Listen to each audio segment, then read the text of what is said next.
Olá a todos, sejam bem-vindos à live do Instituto de Cinema. Hoje a gente vai ter uma conversa muito bacana sobre cinema LGBTQI+, sobre representatividade de corpos, identidade e orientação sexual. Aproveitando que, em breve, a partir da próxima semana, o Instituto de Cinema já traz um curso de cinema queer, tanto brasileiro quanto internacional, ministrado pelo Lu Steffen e por mim mesmo. Inclusive, enfim, as inscrições estão abertas, sejam bem-vindos.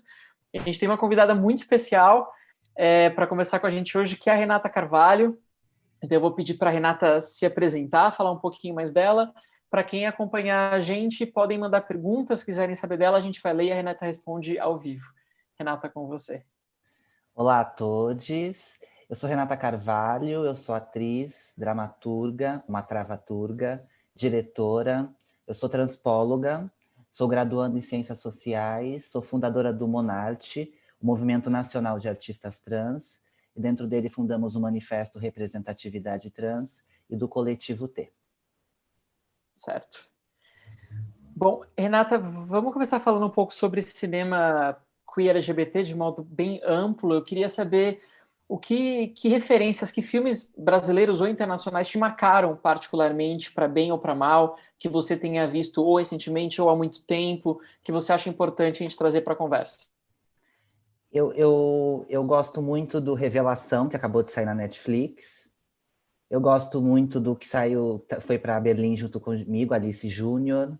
Eu gosto do Indianari, sobre a Indianari Siqueira. O documentário da Laertice também eu acho interessante. Meu amigo Cláudia, por mais eu não gostar do nome, a Cláudia Wonder é uma artista que devemos sempre reverenciar. Divinas Divas é um filme importante também para a gente.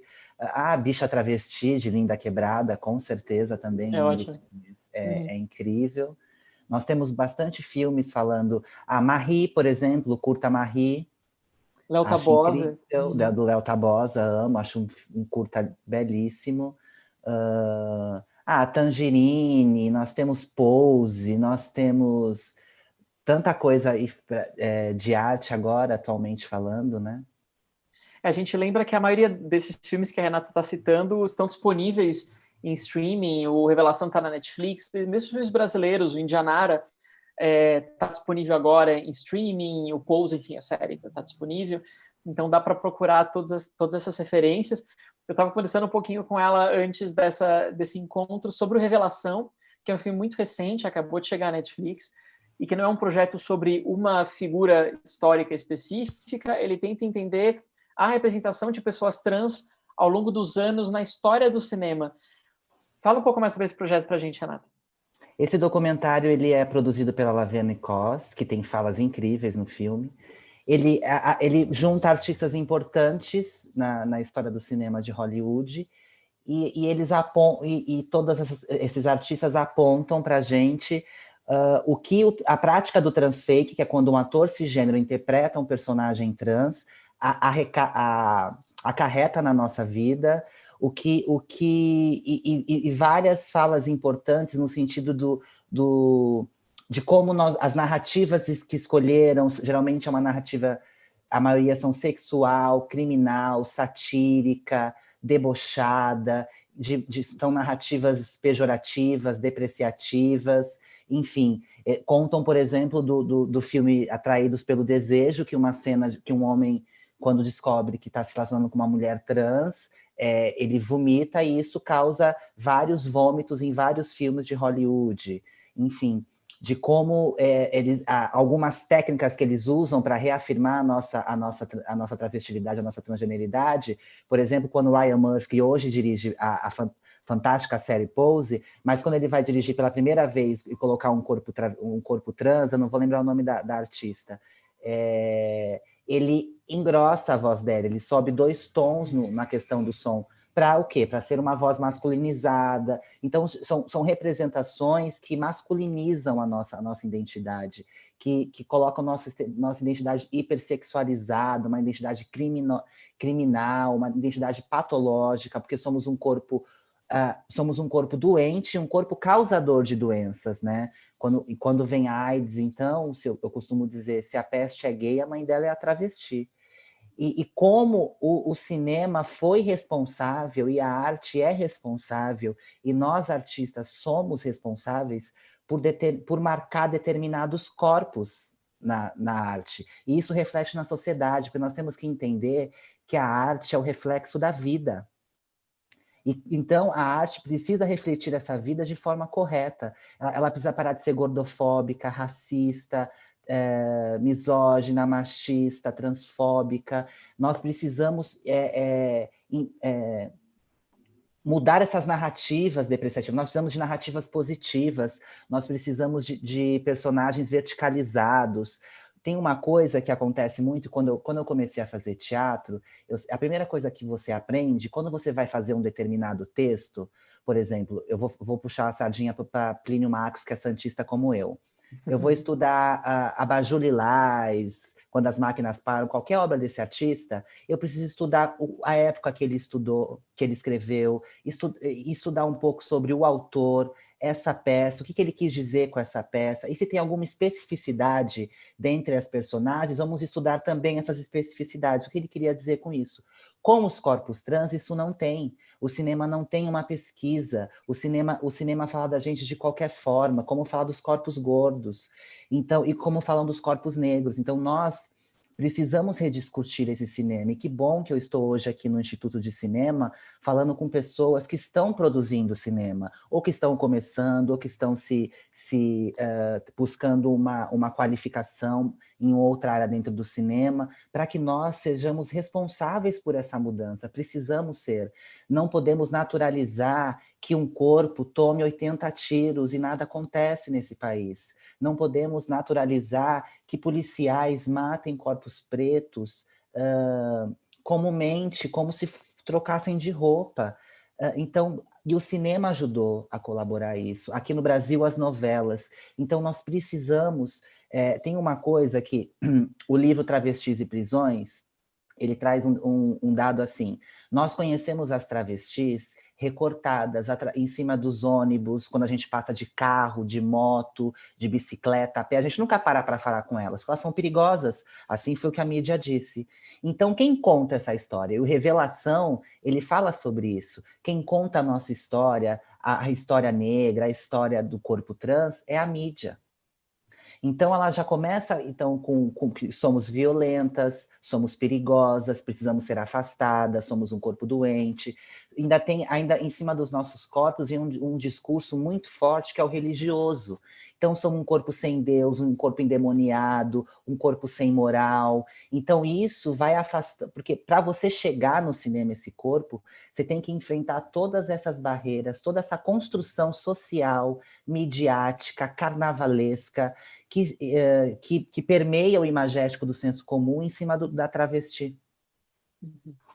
É algo que a gente vê no curso, inclusive, de cinema queer, essa ideia dessas primeiras representações no Brasil do corpo trans, mas de personagens que eram ou um alívio cômico, elas eram meras coadjuvantes para fazer a gente rir, e obviamente as protagonistas eram mulheres cis, ou então eram pessoas dissimuladas, tinha uma ideia de falsidade, de alguém que estava tentando esconder alguma coisa. Enganando. Você percebe uma mudança nisso? Você acredita que isso tenha mudado, melhorado ou piorado no cinema brasileiro? Ainda não. Se você for na Porta dos Fundos, vai lá ver a sinopse de Travesti. Eles têm 3 vídeos sobre travesti. Se você vê o cara que escreveu depois eu posso até pegar aqui o livro, a biografia da Rogéria, ele nos trata no masculino. Se você vê o Hélio R. Silva, que tem 3 livros sobre travestis, eles nos tratam no masculino.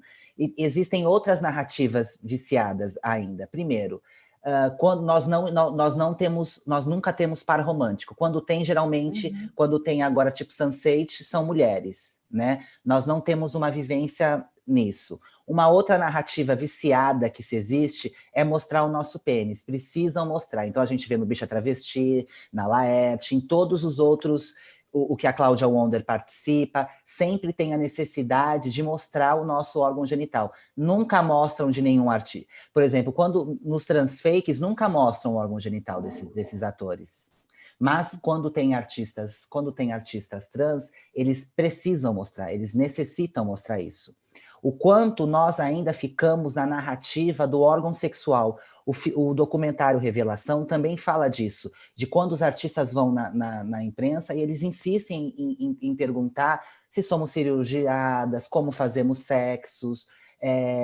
E isso, quando eu participo de entrevistas, por exemplo, as pessoas quando me perguntam assim, qual é o seu sonho? Tipo assim, o que você acha que falta perguntar para você? Qual é o seu sonho? Assim, eu falo assim, dar uma entrevista e falar só da minha carreira. Eu tenho 23 anos como atriz. Uhum.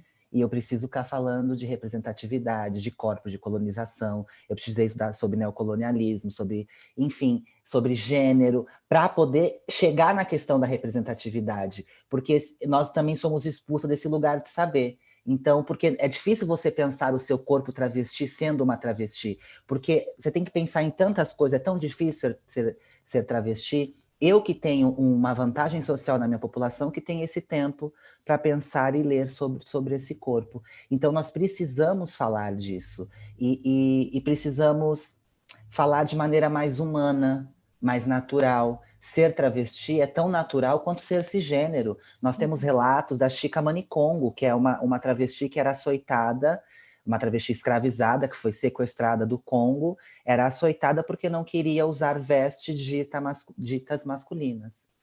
Enfim, nós temos Lili Elbe, que faz parte do... O médico que operou a Lili Elbe, por exemplo, da garota dinamarquesa, ele tinha um instituto da sexologia, que começou lá no início do século 1900 e pouco, tanto quando Hitler vem, o primeiro lugar a ser derrubado e a ser queimado, todos os registros, todas as pesquisas, é o Instituto da Sexologia, e pegam todos os pacientes, e nós sabemos o que o nazismo fez. Então, algumas coisas que o Marx estava estudando lá no Instituto da Sexologia, nós estamos falando disso, voltando a falar disso hoje.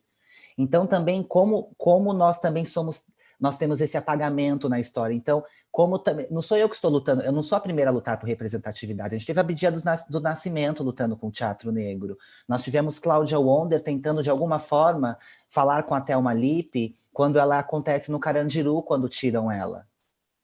E é a partir dessa entrevista que a gente funda o Representatividade. Enfim, porque nós não estamos nesse corpo humano. Então, como eu não sou um corpo humano, como uma travesti não é um corpo humano, eu não tenho capacidade de humanizar uma personagem. Então, vamos chamar um artista cisgênero. Como eu não sou humana e não tenho essa capacidade, porque...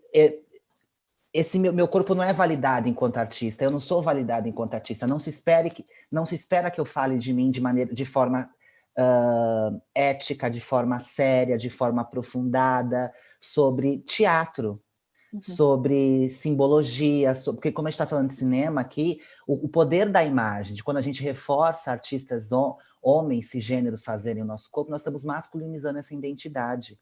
E também nós estamos tirando o espaço desses corpos serem naturais. A representatividade nesses espaços faz com que os artistas cisgêneros convivam com os nossos corpos. E é no convívio que a gente vai desmistificar toda essa folclorização, mistificação em cima do nosso corpo. E vale lembrar que a representatividade, ela sempre será coletiva. Nós não podemos singularizar esses corpos. Então, eu tenho uma artista trans na O2, eu tenho uma na Globo, uma na SBT. Não, eu quero 10. Né? Porque nós precisamos, para naturalizar esse corpo, nós precisamos de muitos corpos, para desmistificar mesmo essa vivência. É engraçado como para as vozes conservadoras parece que ter uma identidade dissonante já é demais, já ocupa espaço demais. Então, quando você reivindica, poxa, eu não vejo tantos homens gays negros, eu não vejo tantas mulheres trans, tantos homens, você fala, mas já vi um na novela, já vi um no outro filme, o que você quer mais agora? Tem sempre essa impressão de que um já é demais, enquanto os outros 100 personagens de uma novela são todos cis, todos héteros. Quando a gente singulariza, acontecem essas coisas. Porque continua não sendo natural, mas abrimos uma exceção. Então, se você tem, como aconteceu, que foi inédito, uma travesti na Malhação, uma na novela das 7, uma na novela das 9, e depois vem a linda quebrada, isso é uma prática de representatividade. Não podemos nos contentar só com a Roberta Close da época, só a Rogéria da época. Eu não quero ser a Rogéria, eu quero as Rogérias, né? Não podemos singularizar, porque a gente trata isso, a gente coloca esse ser como único. E também tem entendimento que não é porque você tem uma pessoa trans nesse projeto primeiro que essa representatividade ela é representativa, ela esteja ligada à luta política dessas pessoas, né? E segundo, porque ela não pode por mais que toda representatividade é importante, um corpo trans ele vai causar alguma coisa, algum desconforto, porque é um corpo desconforto, ele vai causar alguma coisa. Essa singularidade coloca a única, a exceção. E não, nós vamos naturalizar, vivenciar, para as pessoas verem que é natural, né? Tem uma coisa também que nosso corpo... Por que nosso corpo não está presente? Porque para você estar presente nos grandes filmes, nas grandes novelas, você é um corpo que tem prestígio social. Então, por que você, por exemplo, por que na série Pose só os artistas cisgêneros ganham prêmios importantes? Mas se fosse o Ed Murphy fazendo a Elétrica, se fosse o Jared Leto fazendo a Blanca, todos teriam sido indicados. Por quê? Porque o nosso corpo não é para ser exemplo, não é para ser seguido, não é para ter prestígio social. Então, por isso que você dificilmente vê essas... e quando acontece, quando vai uma Daniela lá na Mulher Fantástica, no Oscar, vira notícia no mundo inteiro, porque fica aquela coisa, a primeira... Mas a Cláudia Wonder estava lutando por representatividade, a Thelma Lippe lutou por representatividade, a nossa transexualidade está lutando. O que o Abdias do Nascimento trouxe para o teatro negro, o que Zezé Mota traz, quando falam para ela assim, não tem artistas negros. Quando eu fundo o Monarte, foi inspirada na Zezé Mota. Um beijo, Zezé Mota, te amo. Falaram assim para ela, não tem artistas negros. Ela falou assim, calma aí que eu vou ali e já volto. E é isso. Hoje nós temos no Monarte mais de 100 artistas espalhados pelo Brasil. E nem temos todos, porque tem um monte fora. Eu estou dizendo da arte, assim, por exemplo, algumas das músicas não estão. Então, de como a música, por exemplo, é uma representatividade coletiva. Nós temos as Bahias, nós temos a Lineker, nós temos a Urias, nós temos a Dana Lisboa, nós temos muitas, a Linda Quebrada, Jupe do Bairro, Alice Guel, Missy Delacroix, a Rosa Luz, Nath Mate, porque isso vai... Precisamos ter um entendimento que há uma pluralidade em ser travesti, há uma pluralidade em ser LGBT. Eu sou uma travesti heterossexual, existem travestis lésbicas, existem, enfim... precisamos ter esse entendimento também dessa vivência, naturalizando mesmo nossos corpos, identidades e vivências. Eu falo muito. Não, eu acho ótimo. No caso do cinema, algo que me parece bem nocivo é que alguns papéis são escritos e, enfim, para a personagem não é fundamental que ela seja cis ou que ela seja trans, ela apenas, digamos, uma padeira, uma advogada, uma professora, mas automaticamente se supõe que seja uma mulher cis. Enquanto as atrizes trans costumam ser chamadas para papéis de mulheres trans. E olhe lá. E olhe lá. E por que aquela padeira, aquela professora, aquela vizinha não poderia ser uma mulher trans? Por que isso precisa ser o conflito, né?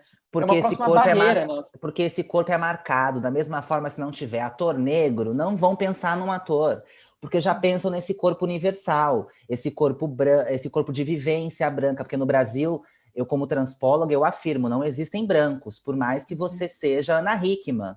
A Ana Hickman pode ter uma passabilidade na Europa, mas ela não é branca. A branquitude, ela é geográfica também.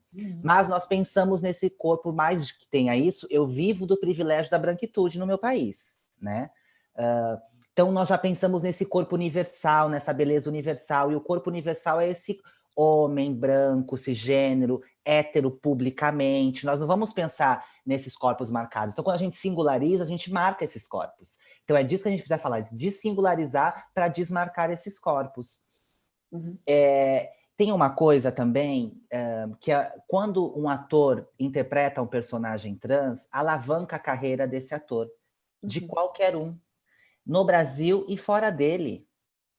É só a gente ver na TV os últimos artistas que fizeram papéis trans, o quanto eles se destacaram depois disso, porque a nossa vivência ela é tão exotificada que é um grande desafio na carreira para o artista interpretar uma personagem trans.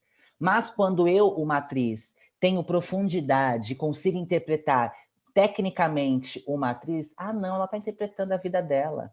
Da mesma forma que a Regina Casé, cobrada, que só interpreta a nordestina e empregada, e ela fala, mas ninguém reclama da Cristiane Torlone fazendo a rica. Sempre. Sempre. Mas eu tô no teatro com 3 trabalhos, as 3 eu faço travestis, as 3 são travestis diferentes. Eu estou no cinema em Vento Seco, estreamos em Berlinale, é uma personagem cisgênera que eu faço. Para ter entendimento que eu posso fazer várias travestis. Quando a gente lançou Representatividade, falaram assim, não é guetizar os artistas trans ou limitá-los, que eles só interpretem personagens trans. Aí eu sempre respondo assim, eu tenho uma pena da Fernanda Montenegro, ela é tão limitada, ela só interpretou personagens cisgêneros e femininos. Eu tenho uma dó do Antônio Fagundes, que ele só fez homens a vida inteira, nunca fez uma pessoa... para a gente sempre jogar para o outro, para a gente ter um entendimento do que se coloca. Eu posso viver várias travestis durante o teatro. Aliás, eu posso viver qualquer personagem. Mas quando eu entro no teatro, quando eu entro numa tela... Por exemplo, o filme que eu acabei de falar, Vento Seco, saiu em várias matérias aqui no Brasil e fora dele, que a personagem era trans. A gente não fala que a personagem é trans. Ela é casada, ela faz parte de um sindicato, ela tem uma luta política, uma vida cisgênera, e nem no texto ela é trans. Ela é cisgênera. Ele quis mesmo chamar uma atriz travesti para o personagem. Mas em várias reportagens saiu que a Paula era uma travesti, ou uma mulher trans.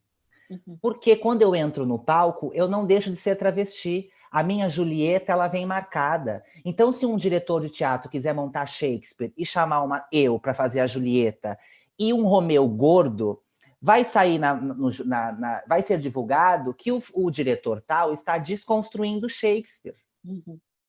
Mas não, ele só colocou um Romeu gordo, que as pessoas o corpo gordo não é um corpo para ser desejado, e o corpo travesti não é um corpo para ser amado. Então, eu como artista trans, uma travesti, eu não começo como um artista cisgênero num quadro em branco e vou criando a minha personagem, porque o meu corpo é marcado. Então é disso que eu quero falar, desse corpo neutro que as pessoas falam no teatro. Que fala, o ator não tem sexo, a liberdade do ator, o ator pode tudo. Qual ator pode tudo? A liberdade é quando... Tá vazando o som que tá aqui, que eu moro atrás da Santa Casa. Passou uma ambulância aqui? Eu vi, mas tudo bem. Vazou, gente? Eu moro A gente atrás tá da em Santa casa, Casa. acontece. Aí, me perdi até o fio da meada do que eu tava falando. Desculpa. Eu também. Mas a gente retoma. Nossa, me fugiu agora. Desculpa mesmo.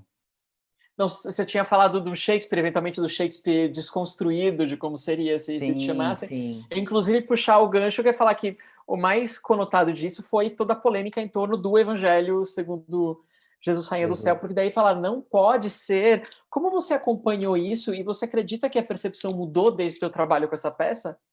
Eu não acompanhei, não. Eu vivi esse ódio, meu filho. De muito de perto, imagino. Eu vivi muito de ódio. Esse ódio eu vivi diariamente. Eu era ameaçada diariamente de morte. Tive meu endereço divulgado pelo deputado federal no Facebook.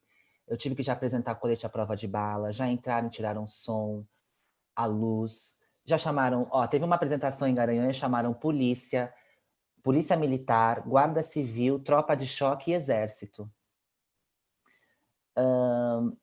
Então, eu não sou a imagem e semelhança de Jesus. Esse corpo não é a imagem e semelhança de Jesus. Esse corpo é um corpo endemoniado, um corpo sem alma, um corpo sem Deus, um corpo sem moral, esse corpo vergonha, né?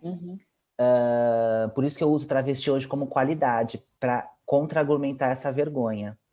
Eu não sei se melhorou ou não, mas essa peça, ela trouxe um debate muito importante que eu nunca tinha visto e nunca soube de uma peça de teatro levantar questões dentro da educação, da política, da religião, do judiciário e da arte ao mesmo tempo, né? De como, quando a gente é atacado desde o primeiro dia, quando a gente estreou em 2016 no Festival Internacional de Londrina, o Filo. Eu sabia que, de alguma forma, por já pesquisar esse corpo, por já viver como num corpo travesti, que não ia ser uma coisa agradável. Mas eu não imaginava que seria com tanto ódio, com tanta violência, com tanta perca de tempo, por exemplo, dos políticos, do judiciário, né? E da própria igreja. Mas eu lembro que no camarim, depois que toda a confusão da estreia, eu virei para as meninas e falei assim, bem-vindes à transfobia. Vocês vão sentir um pouquinho. Elas sentiram um pouco da transfobia, porque a transfobia é tão forte que ela atinge quem está à minha volta. Ela atinge o entorno do corpo travesti. Como é um corpo vergonha, então as pessoas vão se afastando desse corpo. Então, quando você está próxima desse corpo, você começa a sofrer essa transfobia. O Léo Moreira Sá, que é um homem trans, ele tem uma história ótima, porque ele já namorou com todos os tipos de corporeidades. E aí ele fala assim, mas eu só fui apagado na minha identidade quando eu namorei uma travesti. Porque a transfobia era voltada toda para ela. Então, isso leva à solidão da mulher travesti, isso leva à hipersexualização. O que o cinema faz, por exemplo? Quando a gente hipersexualiza um corpo, a gente desumaniza ele. Quando a gente coloca um corpo risível, a gente tira a humanidade desse corpo também. Judith Butler fala que são os corpos daqueles que não importam. E quando são corpos que não importam, eles são corpos matáveis. Eles são corpos que, como aconteceu em janeiro do ano passado, não sei se foi ano passado ou esse ano, com a Kelly, que arrancaram o coração, como pode deixar uma criança cair do 9º andar e andar pelo prédio, pode uma família com carro indo para um chá de bebê tomar mais de 200 tiros e 80 atingir o carro, porque esse corpo é construído dessa forma. E a narrativa, isso é muito importante também, que o cinema precisa estudar feminismo negro. O cinema precisa estudar e ler o pensamento das mulheres negras do Brasil e fora dele. Mas no Brasil nós temos nomes importantíssimos. E ele nos traz a interseccionalidade e de como nós precisamos... Tem um livro da coleção da Djamila, Racismo Estrutural, do Silvio Almeida. Tem uma coisa, e quando eu li, eu quase infartei, que era assim... representatividade é importante. Aí ele fala dessa representatividade... E como a interseccionalidade do livro da Carla Cortirene, de como nós precisamos entender como falar desses corpos. Eu não vou lembrar o nome do rapper, nossa, ele é famosíssimo. Foi a Sabotagem, que ele fala, para você falar de negritude, você tem que falar com seriedade. Para você falar sobre corpos trans, você precisa ter seriedade. E o cinema nunca teve. Os artistas que criaram o cinema nunca tiveram. Então, nós não podemos querer mudar, Bruno, fazendo as mesmas coisas. Nós somos colonizados, Quando a gente fala assim, mas a construção social, o que é construção social midiática? A construção social é que nós fomos ensinados pela mídia, pela propaganda, pela educação, pelas leis, porque tem lei também que excluiu esses corpos. Então, pela ciência. Então, a antropologia ajudou, a filosofia, enfim, a própria religião, como ela muda o pensar e força esse pensar através dessa construção desses corpos. Então, é de ter um entendimento que nós crescemos para odiar corpos negros, crescemos para odiar corpos trans. Eu, como uma atriz que vivencia do privilégio da branquitude, eu preciso me policiar diariamente o meu racismo. Ainda mais, eu preciso policiar sobre a minha transfobia. Porque eu sou transfóbica. Quando a gente fala que uma pessoa é transfóbica, ela é racista, a gente já pensa naquele genocida que está ocupando o Planalto. Mas as transfobias são camadas. Eu não sou tão transfóbica quanto esse genocida, mas eu sou transfóbica. E eu preciso entender que a transfobia que o nosso ai, não tem nem ameba, ameba do Planalto está fazendo, ele alimenta esse tipo de opressão, mas eu também. Porque eu alimento com o meu racismo, eu alimento com o meu capacitismo, eu alimento essa opressão com a minha gordofobia por ser um corpo magro, eu alimento um corpo, eu alimento a sorofobia por ser uma pessoa negativa. Enfim, de como eu preciso me policiar para parar também de alimentar essas opressões, porque como o feminismo negro nos diz, elas estão interligadas e nós retroalimentamos isso. Então, nós precisamos nos rever. A mudança, Bruna, ela não está no outro.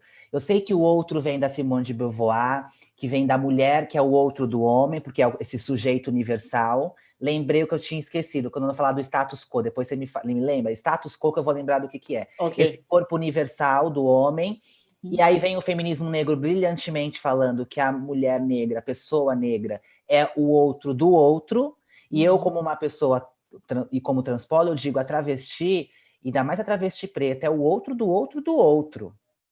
Então, quando a gente fala assim do status quo, da liberdade do ator, lembrei. Então, o ator não tem sexo, o ator tem liberdade geral, mas a liberdade é quando eu estou livre ou quando você está livre? Né? Então, a liberdade para mim é quando todo mundo está livre. E esse corpo que pode... E pode mesmo. Existe no teatro um corpo que pode ser qualquer coisa. Travesti, pode colocar enchimento para ser gorda, pode pintar o rosto de... Hoje em dia nem tanto, mas podia pintar o rosto de preto, fazer blackface. Que é o corpo do homem branco, cisgênero. Então, quando a gente tem esse discurso, para mim, anacrônico, velho, que cheira até mofo, juro, dá vontade até de espirrar, que é o ator pode tudo, o ator não pode tudo. Qual ator pode tudo? O homem negro não pode tudo. A pessoa retinta não pode tudo. Eu não posso tudo. Quem pode tudo é você. Então, essa fala, para mim, é para manter o status quo. O ator não pode tudo. Então, quando nós do Monarte, e eu, como ativista, eu tenho proposto para os artistas cisgêneros aqui no Brasil, para que eles parem de interpretar personagens trans, pelo menos pelos próximos 30 anos. Eu tenho certeza que... Sabe por quê? Porque a gente quer estancar a sangria, a gente quer parar de morrer. Então, a gente pede que... Eu tenho certeza que daqui a 30 anos... estatísticas como nós temos hoje, de ser o país que mais mata, a segunda morte é o suicídio, e tantas outras violências que acontecem com a população trans, não vão mais acontecer, porque nós vamos ter naturalizado esse corpo, porque nós vamos ter colocado esse corpo presente nos espaços. Porque a representatividade é a inclusão desses corpos, inclusive nos espaços principalmente nos espaços de criação. Nós precisamos de pessoas trans, de pessoas negras, nas salas de roteiro, para mudar essa coisa viciada. Nós precisamos repensar a nossa comédia. Quando você depreciativa um corpo, quando você torna ele depreciativo, você está atingindo a vida dessa pessoa. Algumas interpretações de personagens trans me fizeram eu ser excluída de casa, expulsa de casa, me fizeram eu ter que ficar 3 anos na prostituição compulsória, me fizeram hoje eu viver a solidão travesti, me fizeram as pessoas terem vergonha do meu corpo e da minha presença perto dessas pessoas. E isso atinge a saúde mental. Nós temos que falar de dignidade humana, que o Silvio Almeida fala no racismo estrutural. Porque quando esse corpo é tão atacado, ele é tão mal visto, as pessoas vomitam, como o cinema falam, tem nojo desse corpo, como é que eu vou amar esse corpo? Eu, uma pessoa trans, vou amar ser uma travesti. Ser travesti é tão ruim, Bruno, que nem eu queria ser. De tão estigmatizado. Eu falo no meu novo trabalho, Manifesto Transpofágico, eu falo assim, o meu corpo sempre chega antes, na frente, como um muro, um outdoor ou um letreiro piscante, independente de quem eu seja. Então, o quanto esse corpo está marcado socialmente dificulta a entrada dele no cinema. E nós temos que falar que eu só fui fazer um filme, um longa, ano passado, porque nós democratizamos o cinema. Porque o cinema foi democratizado. E é porque o cinema é um lugar, como se fosse, estava falando para a Júlia, como se fosse a medicina no meio artístico. Só as pessoas brancas de classe média para alta que fazem cinema e têm condições de fazer cinema e que lucram com o cinema. Porque quando a gente faz um filme, quando a gente está falando da comunidade negra, por exemplo, e chega ao Oscar, quem lucrou foi o diretor. O ator ganhou R$2.000. Sim. Né? E de como são marginalizados, então de como nós precisamos repensar essa maneira de fazer cinema, essa maneira de fazer arte, e como escrever também. Nossa, falei demais, gente. Não, uma coisa vai puxando a outra. O tópico daria para a gente ficar conversando dias aqui, né, se a gente quisesse. Mas sobre essa maneira de fazer cinema, a gente fala muito sobre atrizes trans e sobre as personagens trans, ou seja, quem está em frente às câmeras ou nos palcos, mas não tanto de quem está atrás deles, fazendo os filmes. Eu queria saber sobre a importância para você de ser dirigida por uma mulher trans ou por um homem trans, se você acredita que isso seja fundamental para ter uma representação correta. No Vento Seco, que eu tive a oportunidade de ver, eu gosto muito do filme. Ah, você assistiu? Eu vi, eu estava em Berlim. E, enfim, tava sessões lotadíssimas, filas homéricas lá fora, pessoas sem conseguir ingresso, foi impressionante. E que tem também uma representatividade gay, uma fluidez de corpos muito bonita, mas, enfim, o Daniel Lasco, que é um homem gay, mas que é um homem gay cis, porque a gente tem poucos diretores, poucas diretoras trans ainda, mas qual seria a importância para você de que esses homens e essas mulheres trans dirigissem também, controlassem o olhar dos filmes? Porque nós precisamos mudar esse olhar, né? O cinema é um olhar branco, cisgênero e heterossexual, né? Então nós precisamos mudar. Por exemplo, Pose, eu vou citar Pose. Por exemplo, eu falo para as pessoas que querem fazer coisas com pessoas trans. Eu falo, primeiro assista Pose. Hoje eu vou falar assista Pose e Revelação. Sim. Né? Mas eu vou numa artista que eu sou muito fã e que é uma referência para mim, que é a Grace Passou. Meu sonho é ser a Grace Passou. Primeiro que no teatro eu tô tentando, eu vou para a escrita, eu viro uma dramaturga para poder, e sou uma diretora de teatro, para poder abrir espaços para corpos como o meu.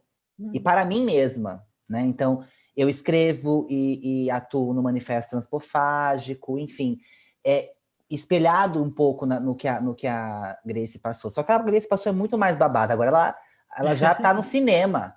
Então ela já está escrevendo, já está produzindo. Da importância da gente ocupar esses espaços. Então, quando o Pose, por exemplo, voltando a Pose, Janet Mock é uma das autoras, ela é uma mulher transnegra. Então ela vai ter esse olhar mais delicado. Por isso que tem essa narrativa maravilhosa, o Pose. E, além de tudo, ela dirige. O Representatividade, quando a gente traz isso, mas ela já foi chamada para dirigir. Qual é o nome daquela série que eu assisto? Meu Deus. Que eu assisti agora, que ela dirigiu? Hollywood. Ela dirigiu 2 episódios. Laverne Costa produziu o Revelação.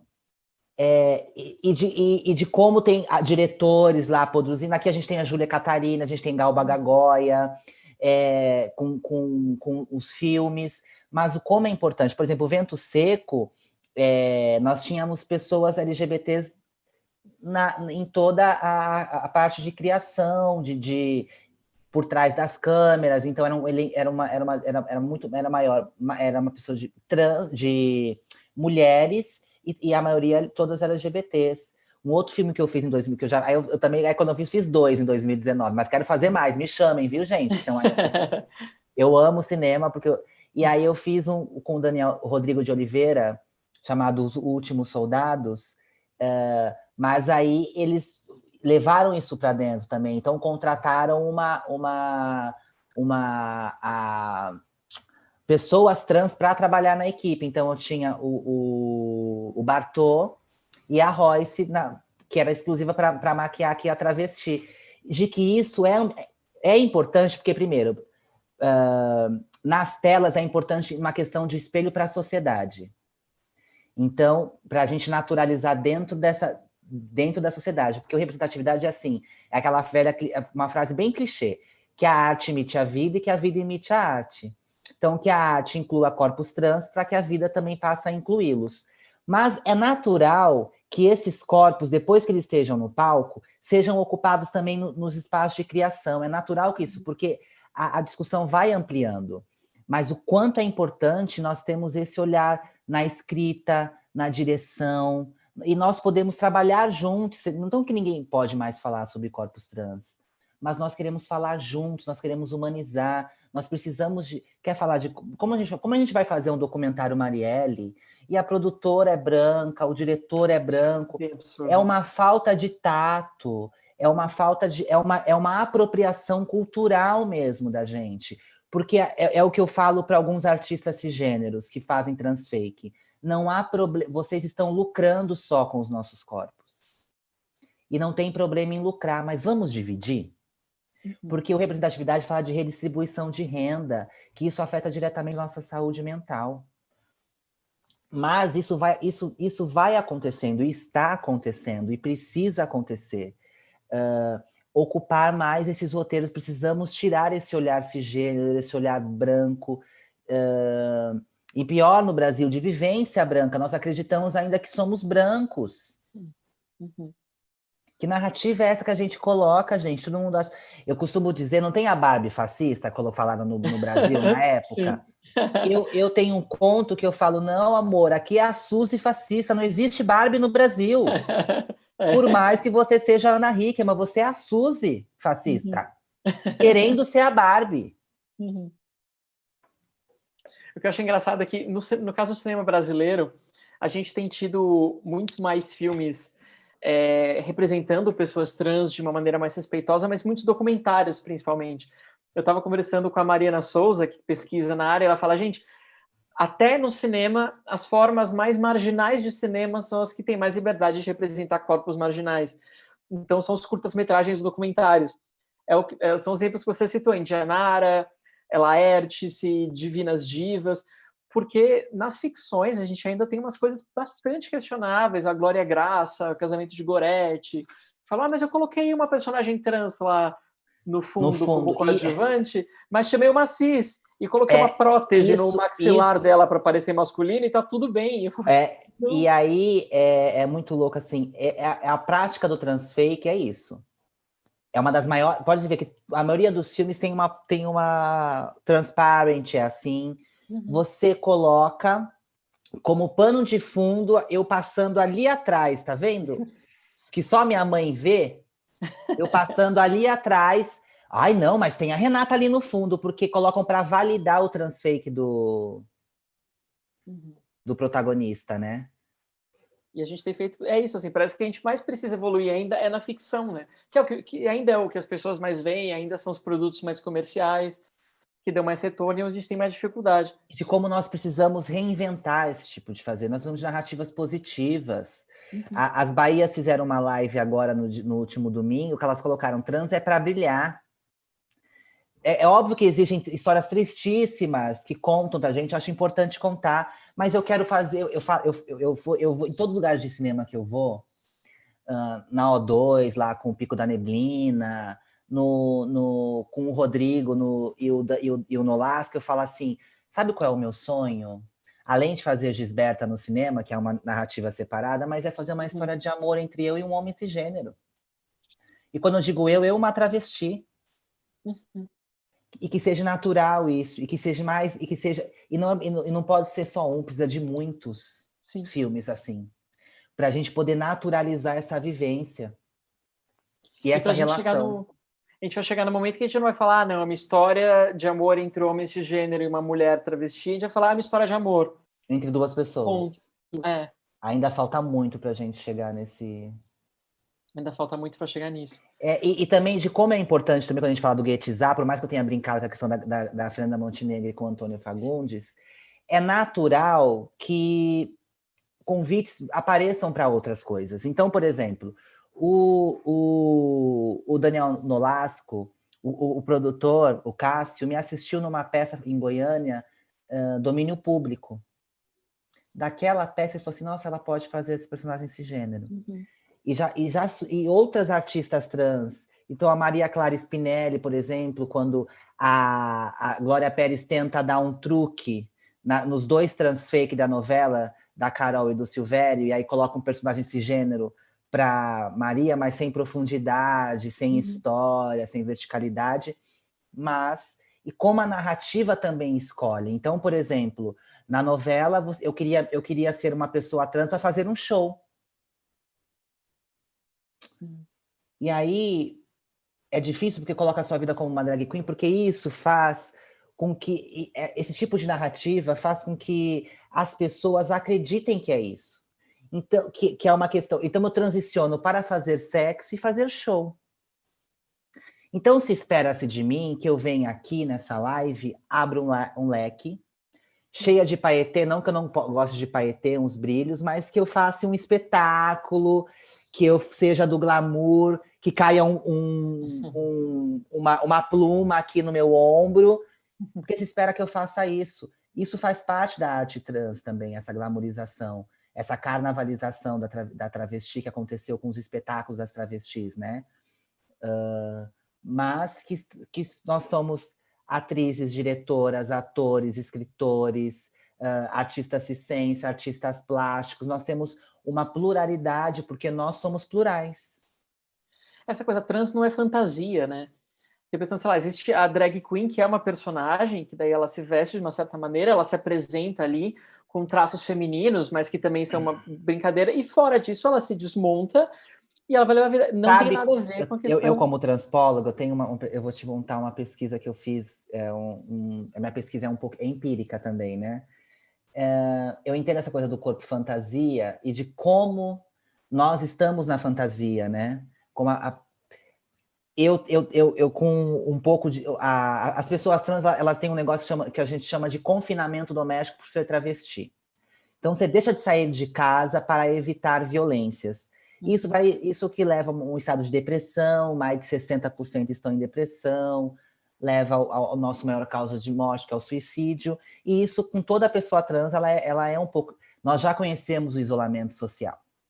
Isso não é o coronavírus que traz pra gente. Eu já não vou em determinados lugares para não ser morta. E aí, eu, com tanta ameaça, peguei pânico, né, está em tratamento, e aí eu não gosto de ambientes muito cheios. Me dá uma pânico, eu acho que vai ter briga, vai sobrar para o meu corpo travesti, eu que vou apanhar. Então, carnaval para mim é uma coisa, blocos me dá uma fobia, eu não vou, eu tenho medo. Mas eu fui assistir uma peça durante o carnaval no TUSP. E aí eu passei pela Avenida Consolação e eu falei, meu Deus, tem muita gente. Vou ser descoberta. E aí eu falei, vou ter que passar, porque eu tenho que ir para ir para o TUSP. Ainda bem que hoje agora eu não precisaria, porque agora eu moro na Cesário Mota Júnior. Aí eu parei assim com medo, e aí eu reparei uma coisa. Quando todo mundo está fantasiado, meu corpo passou imperceptível. E aí eu olhei para o lado, tinha um cara de sunga, uma menina de biquíni, todo mundo maquiado, e ninguém me olhava. E isso, você passar, um corpo trans, passar numa multidão e não ser percebido, é uma coisa rara. De 10, um vai soltar uma graça. Então, para você ver onde está a questão do meu corpo. Porque no carnaval é permitido ser travesti. A travesti ganha um glamour. Eu falo no Manifesto Transpofástico que a vida da travesti ela é maravilhosa de 3 a 7 dias do carnaval. Maravilhosa, né? Naquela coisa. Então, eu estou dizendo do que a gente viveu nos anos 80, 60, 70, 80, que as TVs brasileiras transmitiam bailes de travestis. Todo o carnaval. O Scala Gay o Scala Gay é um espetáculo de travesti. O Gala Gay, na verdade, que virou Scala, né? O Gala Gay é um espetáculo de travestis. Como nós estamos nesse lugar da fantasia, do fetiche, do estereotipado, do risível, do que pode tudo, do corpo público, porque o meu corpo é público, todo mundo chega e toca nele. Como o carnaval ajudou e corroborou nessa construção social também, desse meu corpo... Eu tenho que estar, né? Renata, ontem eu estava vendo um filme nacional bastante interessante que chama Diga Meu Nome, sobre duas mulheres transexuais brasileiras e a luta delas pelo reconhecimento do nome social. Ele vai chegar ainda às plataformas, ele teve uma espécie de uma pré-estreia Só aberta. as finas, só as finas foram Não, eu convidadas. acho que ele estava aberto pelo fim de semana, Ai, que pela data do pena. Orgulho LGBT, depois ele vai chegar, vai ser lançado normalmente. Mas uma das personagens diz: eu não gosto de diferenciar travesti de transexual. Que a gente começou cada vez mais a adotar a ideia do trans como se fosse desvalorizar a ideia do Uhum. travesti. Eu falei: eu nunca quero esquecer que foram as travestis que abriram caminho para eu estar aqui onde eu estou hoje. Ela é uma estudante de Direito da UERJ, no Rio. Como é o nome Como você dela? vê? Diana... E agora? Ah, Diana, eu vou... 20 e poucos anos, eu não lembro sobre o nome dela. Como você vê essa questão de diferenciação da travesti, da trans? Isso é importante para você? olha, eu sou. Uma vez eu cheguei na minha terapeuta e falei assim: ai, eu não quero mais ser travesti, eu quero ser mulher trans. Uhum. E o meu trabalho, ele vence, o Manifesto Transpofástico, meu novo trabalho no teatro, eu só falo de travesti. Então, aparece um letreiro piscando a palavra, eu conto a historicidade desse corpo, eu conto a minha ancestralidade. Ser travesti é tão ruim que nem eu queria ser. Ele é de tão estigmatizado que é. E aí eu aprendi com a Keila Simpson de começar a usar a travesti como uma qualidade. E para mim foi uma qualidade, porque eu sou uma pessoa muito melhor depois que eu me tornei travesti, que eu tive meu percebimento travesti. Eu fui muito mais humana.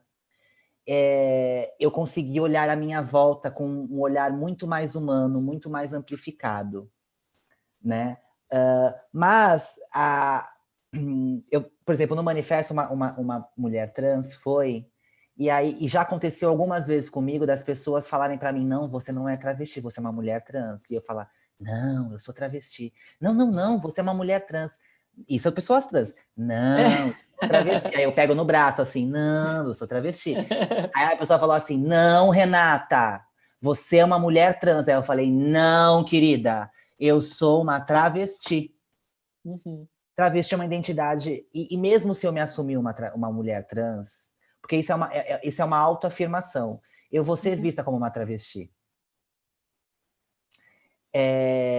Por mais que para algumas de nós importem o que tem no meio das pernas, para a sociedade é tudo a mesma coisa.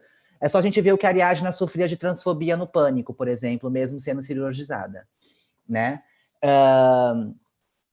Então, eu tentei pegar essa palavra, eu quero limpá-la, essa palavra mesmo. Então, eu venho junto com a Antra, para a gente desmistificar esse lugar que as pessoas têm vergonha de falar. E eu converso com muitas travestis. Hoje eu estava conversando com a Paula, do Museu da Diversidade de São Paulo, e ela veio me falar assim, eu fiquei, porque eu chamava ela de mulher, ela se assume, quando ela participou de um bate-papo comigo, e começou com ela, era uma mulher trans, e eu falei, eu sou travesti, e falei sobre por que eu sou travesti. E hoje ela se assume uma mulher travesti. Hoje até a Jo Clifford, que é uma europeia, se assume uma travesti. Porque é isso, assim, é uma identidade latino-americana, de predominância no Brasil. Tem outros nomes no mundo, mas a gente pede que não traduza a palavra, porque travestite, trene, é tão pejorativo quanto traveco. E nós estamos, inclusive, pegando a palavra traveco, mas nós só estamos assim: respeitem nosso gênero. Traveca! Uhum. Sou uma traveca e uma travecona. Espero ser mesmo uma travecona. De como nós pegamos essas palavras. Eu gosto muito do neologismo, né? Então eu falo: bem-vindos ao traviarcado, transestralidade, manifesto transpofágico, transpofagia, transfake. Eu gosto dessa transvestigênero, que é da Indianari, o percebimento travesti, que vem da Neon Cunha, de como nós precisamos mudar algumas palavras, porque colocaram na gente, falaram pra gente. Inclusive, eu me descobri travesti porque as pessoas me chamaram de travesti primeiro. Me gritaram primeiro que eu era travesti. E que bom, porque eu estava meio lesada e sou uma travecona mesmo. Mas de que como é importante nós falarmos disso para casos como a Maria Joaquina, elas crescerem empoderadas, como as filhas da reverenda Alexia Salvador, a Deise e a Bianca crescerem como elas ficam assim, vem cá, minhas travestizinhas, minhas travequinhas. Maravilhoso, gente. A gente vai tirar foto, vamos tirar foto das travestis, vem elas. Eu falo, ó, as travequinhas, vem as travequinhas. Tão natural, é tão natural quanto a cisgeneridade, nós precisamos entender isso. Por isso que é importante nós pautarmos a cisgeneridade. Vocês, cisgêneros, não são o suprassumo da humanidade. Eu, como uma transpóloga, essa endoculturação, que eu chamo de endocisculturação, que nós somos criadas como sendo todos cisgêneros e heterossexuais, precisamos mudar. Né? E o cinema tem isso, precisamos mudar esse etnocicentrismo. Porque a antropologia fala que nós não estamos mais no etnocentrismo, que não podemos. Estamos, sim, no etnocicentrismo. E a arte corroborou e está corroborando para a exclusão desses corpos. Renata, acho que a gente está chegando ao fim da nossa conversa. Eu ia adorar continuar conversando, mas a gente tem uma hora aqui certinha de live. Só lembrando para quem acompanha a gente, tanto ao vivo quanto depois nas gravações, que a gente vai organizar um curso, organizando um curso de cinema queer brasileiro e internacional no Instituto de Cinema. As inscrições estão abertas, participem. Tem travesti para dar no curso? Tem travesti na docência? Não tem. Fato, não tem. Infelizmente, não tem. Tá vendo, gente? A mudança está no eu. Então, o Instituto de Cinema também pode começar a chamar. Tem a Júlia Catarina. Tá vendo? Sim. Tem que começar a abranger esses corpos, porque a gente tem que falar de que nós precisamos dar espaço para esses corpos. E quando nós estamos em lugares que podemos abrir esses espaços, nós temos obrigação de fazer isso. Nós precisamos que o Instituto de Cinema conte E cadê o recorte racial do queer? Porque começou com as travestis e travestis preta, a Martha P. Johnson, com a Giovanna Baby aqui no Brasil, com a Antra. Então, de como nós precisamos naturalizar, assim. Nós temos que falar assim, gente, entramos num projeto. Sei que também não é fácil chegar num projeto e falar. Mas aí olhou para o lado. Nossa, não tem uma pretinha? Não tem uma travestizinha? Ai, tem alguma coisa errada. Não tem uma gordinha aqui, gente. Não tem. Cadê a diversidade? Nós temos que começar a questionar, sermos anti-transfobia, anti-LGBTfobia. E falar para as pessoas me seguirem nas redes sociais, meu Instagram, @Renata Carvalho Teatro. Para todas as redes, @Renata Carvalho Teatro? É mais Instagram. Mas me acha com @Renata Carvalho Teatro, me acha em tudo. É isso. A gente vai terminar por aqui. Muito obrigado, Renata. É um prazer conversar com você e enfim, conhecer o teu trabalho, eu admiro muito, eu fico muito feliz dessa oportunidade da live. Eu que agradeço o convite do Instituto de Cinema, a todo mundo que está assistindo ou que vai assistir, que se for um fazedor de arte, que essa minha fala de alguma forma te faça refletir e que nós possamos entender que a arte ela tem o poder de abrir mentes, abrir corações, de jogar a luz em determinados temas e que nós podemos fazer essa mudança. Nós, artistas de 2020, precisamos ser responsáveis por essa mudança. Então, representatividade é importante, incluam corpos transvestigêneros e pretos nos espaços de criação, é muito importante nós estarmos, porque quem detém a narrativa detém o poder. É isso, perfeito. Obrigadão, Renato. Obrigada um beijo para todo mundo. Tchau a todos.